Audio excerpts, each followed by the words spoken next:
শুভ সকাল বন্ধুরা। আজ হলো 14 নভেম্বর শুক্রবার। আজকের সকালের বিশেষ বিশেষ খবর হলো পরিবর্তন না প্রত্যাবর্তন, বিহারের দিকে তাকিয়ে আজ সারা দেশ। বিরোধীরা একজোট হয়ে ঘুম উবে গিয়েছে মুখ্যমন্ত্রীর, সমালোচনায় এক সুর অখিল লরিনরা।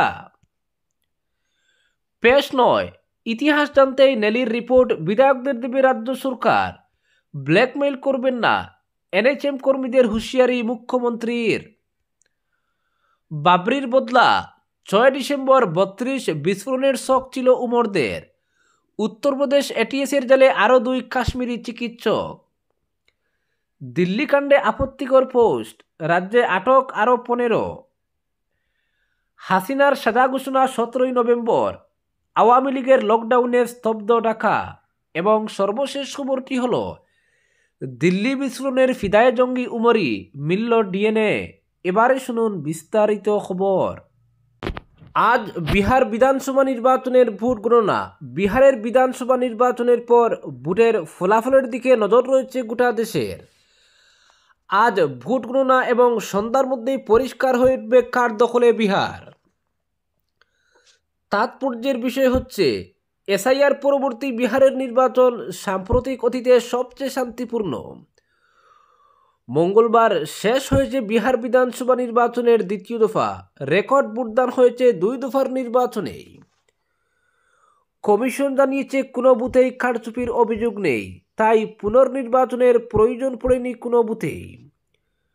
বিহারে প্রথম পর্বের ভোটের হার ছিল 65% বেশি।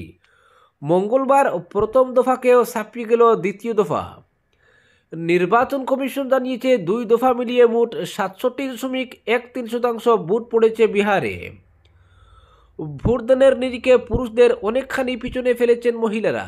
কমিশনের তরফে জানানো হয়েছে 71.78% মহিলারা ভোট দিয়েছেন, সেখানে পুরুষদের ভোটদানের হার 62.98%।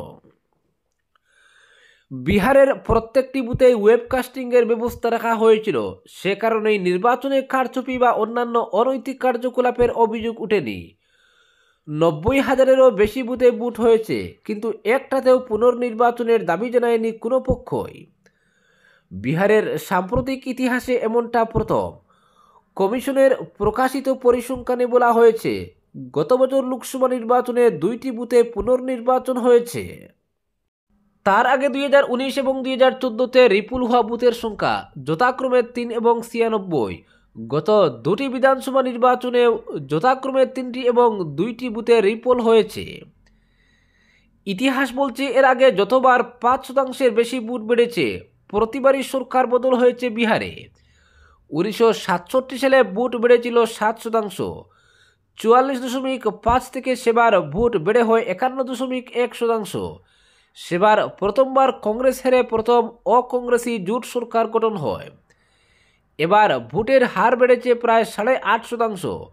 স্বাভাবিকভাবেই প্রশ্ন উঠছে, ভোটের এই বাড়তি হার বদলের ইঙ্গিত কি? যদিও অধিকাংশ বুথ ফেরত সমীক্ষার রিপোর্টের দাবি, এবারও এনডিএ পার্টনার ক্ষমতাসন দখল করবে। মোদী নীতিশের কারিশমার সামনে ফিকে পড়বে রাহুল তেজস্বীদের ভোট চুরি প্রচারের রণকৌশল। তবে ভোট বিশেষজ্ঞরা কিন্তু বুথ ফেরত সমীক্ষায় খুব একটা ভরসা রাখছেন না। এবারের রেকর্ড মতদানকে গুরুত্বপূর্ণ ফ্যাক্টর বলেই মনে করছেন তারা। অন্তত একতরফা ফলাফল হবে না বলেই দৃঢ় বিশ্বাস বুদ্ধা মহলের। অপরদিকে বিরোধীরা একজোট হয়ে ঘুম উবে গিয়েছে মুখ্যমন্ত্রীর, সমালোচনায় এক সুর অখিল লরিনরা। 26-এর লক্ষ্যে বিরোধীদের একজোট হওয়া নিয়ে মুখ্যমন্ত্রী হিমন্ত বিশ্ব শর্মার ধারাবাহিক আক্রমণের বিরুদ্ধে এবার সরব হলেন বিধায়ক অখিল গগৈ ও অজাপোর সভাপতি লুরিনজ্যোতি গগৈ। মুখ্যমন্ত্রী বিরোধীদের বৈঠককে কখনো টিভি সিরিয়াল, আবার কখনো বিয়ের দিন বার ঠিক করার বিষয় বলে উড়িয়ে দিচ্ছেন। মুখ্যমন্ত্রীর এই মন্তব্যের পাল্টা জবাব দিতে গিয়ে বিধায়ক অখিল বলেন, বিরোধীদের একজোট হওয়ার ঘোষণার আর গোমতে পারেননি মুখ্যমন্ত্রী, তাই যা তা বলতে শুরু করেছেন। বিরোধীদের বৈঠকের পর থেকেই মুখ্যমন্ত্রীর ঘুম হচ্ছে না। 26-এ বিজেপির বিদায় নিশ্চিত হয়ে পড়েছে। বিজেপির এই বিদায়ে অন্য কেউ ভয় না পেলেও মুখ্যমন্ত্রীকে ভয় তাড়া করছে।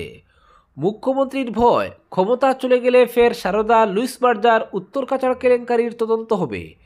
সেই বইয়ে মুখ্যমন্ত্রীর ঘুম উবে গেছে, তাই মুখ্যমন্ত্রী বিরোধীদের বৈঠক নিয়ে তুচ্ছ-তাচ্ছিল্য মন্তব্য শুরু করেছেন। বিধায়ক অখিল গগৈ বলেন, মুখ্যমন্ত্রী ভেবেছেন পয়সা নিয়ে সবাইকে কিনে নেবেন, তাই বিভিন্ন সুবিধাপ্রাপক প্রকল্প সৃষ্টি করে জনগণকে প্রলোভিত করছেন। কিন্তু আসামের জনগণ আর মুখ্যমন্ত্রীর পদে হিমন্ত বিশ্ব শর্মাকে দেখতে চান না। সবাই বিজেপির অত্যাচার থেকে পরিত্রাণ পেতে চাইছেন। তিনি বলেন, তেলেঙ্গানার টিএসআর সরকারও হিমন্ত সরকারের চেয়ে 1000 গুণ বেশি সুবিধাপ্রাপক সৃষ্টি করে টিকে থাকতে পারেনি। কারণ আসামের বিজেপি সরকারের মতো তেলেঙ্গানার টিএসআর সরকারও জনগণের কণ্ঠ রুদ্ধ করে দিয়েছিল, ব্যবসা বাণিজ্য বন্ধ করে হিটলারের শাসন কায়েম করেছিল। তাই তেলেঙ্গানার মানুষ সেই সরকারকে বিদায় দিয়েছিলেন।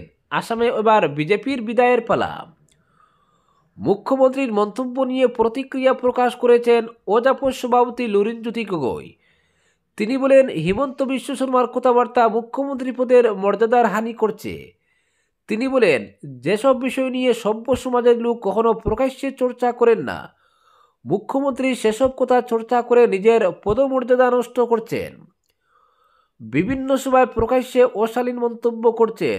বিশেষ করে মহিলাদের উপস্থিতিতেও মুখ্যমন্ত্রীর মুখে অশালীন শব্দ আটকে থাকে না। প্রকাশ্যে এসব কথা বলে মুখ্যমন্ত্রী মহিলা তথা নারী সমাজের অপমান করে চলেছেন। গগৈ বলেন, মুখ্যমন্ত্রীর লাগামহীন এসব কথাবার্তা নিয়ে এবার জনগণকে আহ্বান জানানোর পরিবেশ তৈরি হয়েছে যে 18 অনূর্ধ্ব কেউ যেন মুখ্যমন্ত্রীর কথা না শুনেন বা মুখ্যমন্ত্রীকে দেখলে চোখ বন্ধ করে রাখেন। গগৈ প্রসঙ্গে মুখ্যমন্ত্রীর মন্তব্যের জবাবে লুরিনজ্যোতি বলেন, তিনি বা তার দল আসামের জনগণের জন্য লড়ছেন, নাগরিকের স্বার্থে রাজনীতি করছেন। মুখ্যমন্ত্রী শর্মা আসামের জনগণের সঙ্গে যে অন্যায় করছেন তার বিরুদ্ধে তার রাজনীতি, মন্তব্য করেন লুরিনজ্যোতি। অপরদিকে দিল্লি বিস্ফোরণের ঘটনার পর সামাজিক মাধ্যমে আপত্তিকর পোস্ট দেওয়ার অপরাধে রাজ্যে আরও 9 জনকে গ্রেফতার করা হয়েছে। এর ফলে এই মামলায় গ্রেফতার হওয়া ব্যক্তির মোট সংখ্যা বেড়ে দাঁড়াল 15। বৃহস্পতিবার মুখ্যমন্ত্রী হিমন্ত বিশ্ব শর্মা এই তথ্য জানিয়েছেন।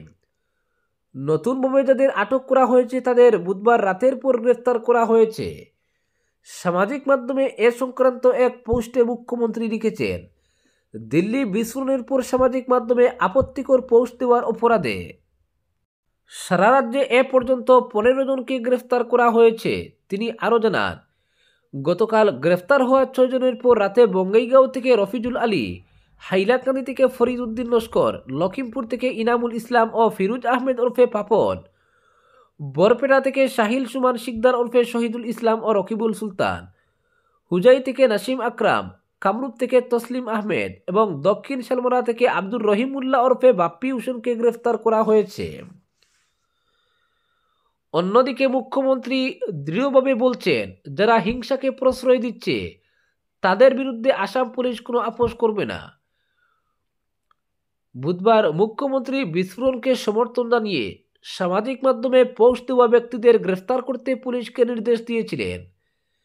তিনি আরও জানান, এ ঘটনায় রাজ্যের বিভিন্ন জেলা থেকে 35 জনকে শনাক্ত করা হয়েছে।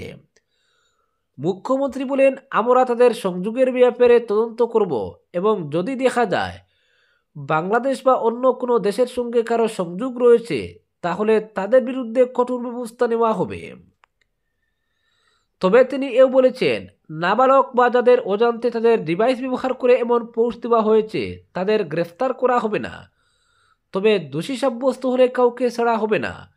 তিনি আরও বলেন, অনেকে এখন নিজেদের পোস্ট মুছে ফেলছে, কিন্তু আমরা স্ক্রিনশট নিয়ে রেখেছি, ফলে এ ব্যাপারে আমরা কঠোর হব। অপরদিকে বাবরির বদলা 6 ডিসেম্বর 32 বিস্ফোরণের শখ ছিল উমরদের। টার্গেট ছিল 6 ডিসেম্বর অর্থাৎ বাবরি মসজিদ ধ্বংসের বর্ষপূর্তি, আর সেদিনই বাবরি ধ্বংসের প্রতিশোধ নিতে দেশের সবচেয়ে বড় ধারা বিস্ফোরণের শখ ছিল দিল্লি বিস্ফোরণের মাস্টারমাইন্ড উমর নবী ও তার সঙ্গীদের। ধৃত জেহাদি চিকিৎসকদের জেরা করে এই বিস্ফোরক তথ্য জানতে পেরেছেন তদন্তকারীরা, তবে সরকারিভাবে এ বিষয়টি নিয়ে এখনও কিছুই জানানো হয়নি। অপরদিকে দিল্লি বিস্ফোরণের ঘটনায় উত্তরপ্রদেশ পুলিশের জালে আরও 2 চিকিৎসক ধৃতদের নাম যথাক্রমে ডক্টর মোহাম্মদ আরিফ ও ডক্টর ফারুক আহমেদ। বৃহস্পতিবার সকালে কানপুর থেকে প্রথমে ডক্টর আরিফকে আটক করে উত্তরপ্রদেশ পুলিশের সন্ত্রাস দমন শাখা তদন্তকারীদের একটি সূত্রের খবর, তার সঙ্গে যোগাযোগ ছিল ধৃত মহিলা চিকিৎসক শাহিন শাহিদের। সূত্রের খবর, আরিফ হৃদরোগ সংক্রান্ত বিষয় নিয়ে পড়াশোনা করছিলেন। তার বাড়িও জম্মু কাশ্মীরে, কিন্তু বর্তমানে কানপুরে একটি ভাড়া বাড়িতে নিয়ে বসবাস করছিলেন। অভিযোগ, তিনি শাহিন এবং অন্যান্যদের সঙ্গে নিয়মিত যোগাযোগ রাখতেন। সেই সূত্র ধরেই তাকে আটক করা হয়েছে বলে খবর। কানপুর থেকে ডক্টর আরিফকে গ্রেফতারের ক ঘন্টার মধ্যেই এদিন দুপুরে হাপুর থেকে মহিলা রোগ বিশেষজ্ঞ ডক্টর ফারুককে গ্রেফতার করে ইউপিএ এটিএস। ফরিদাবাদের ধৃত চিকিৎসক মুজাম্মিলের সহপাঠী ফারুক, পাশাপাশি ফরিদাবাদের আল ফালাহ মেডিকেল কলেজের দীর্ঘদিন অ্যাসিস্ট্যান্ট প্রফেসর হিসেবে কর্মরত ছিলেন ফারুক। সেখানেই উমরদের হোয়াইট কালার টেরর মডিউলে সামিল হন বলে সন্দেহ তদন্তকারীদের। আপাতত ধৃত দুই চিকিৎসককে জেরা করছে ইউপি এটিএস। ফারুকও কাশ্মীরের বাসিন্দা। তাৎপর্যের বিষয় হচ্ছে, ফরিদাবাদের হোয়াইট কালার টেরর মডিউল যে কত বড় নাশকতার শোক ছিল তা দিল্লি বিস্ফোরণের তদন্তে একে একে বেরিয়ে আসছে। জানা গেছে, একটি, দুটি বা তিনটি নয়, দেশে ধারাবাহিক বিস্ফোরণ ঘটাতে 32টি গাড়িকে প্রস্তুত রাখা হচ্ছিল।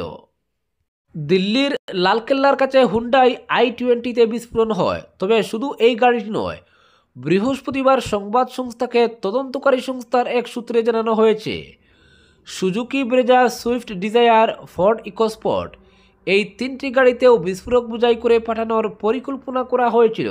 সোমবার রাতে i20 গাড়িটি লালকেল্লার কাছে বিস্ফোরণ হয়। সেই ঘটনায় এখনো পর্যন্ত মৃত্যু হয়েছে 13 জনের, আহত বহু। সেই গাড়ির টিকুজি কুষ্টি নিয়ে তদন্ত শুরু হতেই জানা যায়, দেশে ধারাবাহিক বিস্ফোরণের শোক কষা হয়েছিল। সেই তালিকায় ছিল দিল্লির 6টি ঠিকানা। তদন্তকারীদের দাবি, এই বিস্ফোরণগুলির নেপথ্যে ছিল পাকিস্তান ভিত্তিক জঙ্গি সংগঠন জৈশ-ই মোহাম্মদ। যদিও দিল্লি এ পর্যন্ত আনুষ্ঠানিকভাবে পাকিস্তানের বিরুদ্ধে কোনো ধরনের মন্তব্য করেনি।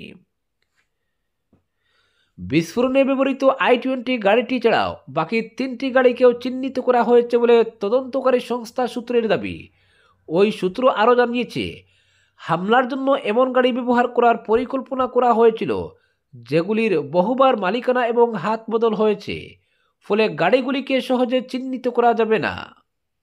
আজকের বিশেষ সংবাদ এখানেই সমাপ্ত।